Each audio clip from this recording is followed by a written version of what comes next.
Why is Philadelphia's economy shrinking? I recently posted a video about different cities that are currently holding the US's GDP growth back. Go check that out if you haven't seen it yet. Most of the cities on that list still had a growing GDP even if it was slower than the US's. But not Philadelphia. It was the only city on the list to produce less in 2024 than it did in 2020. So it actually shrunk 0.7%, whereas the US grew 26% over the same time period. So this made me ask, why is Philadelphia's economy shrinking? And then proceeded to fall down a rabbit hole to overanalyze the city's data to figure out why. Anyways, here's a few things I found interesting enough. First off, the population growth. Since 1900, Philadelphia's population has only grown 19%.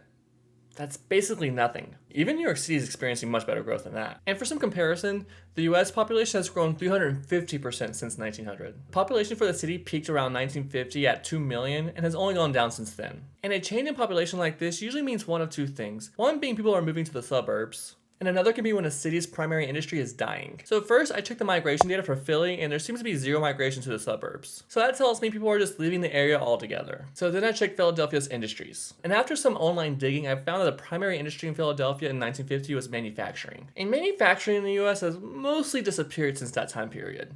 Similar to how the Midwest is still dealing with losing the steel industry and still recovering 50 years later. So this situation alone could be a strong reason. And Philly's never really bounced back from that. Although Philadelphia has seen a large shift in industries, with the primary industries appearing to be professional services, medical, and education. Regardless of all of this, I really hope Philadelphia has a strong bounce back soon. It's a big city with a lot of potential. I mean, Philadelphia basically served as a blueprint to the modern American city. For one, it served as the nation's capital before it moved to DC, and the city was the first to do so many things like labor unions, medical schools, even advertising agencies. The nation owes a lot to Philly, so I'm rooting for it. All the data used comes from Ursus.com, and be sure to follow if you want to ask more questions like,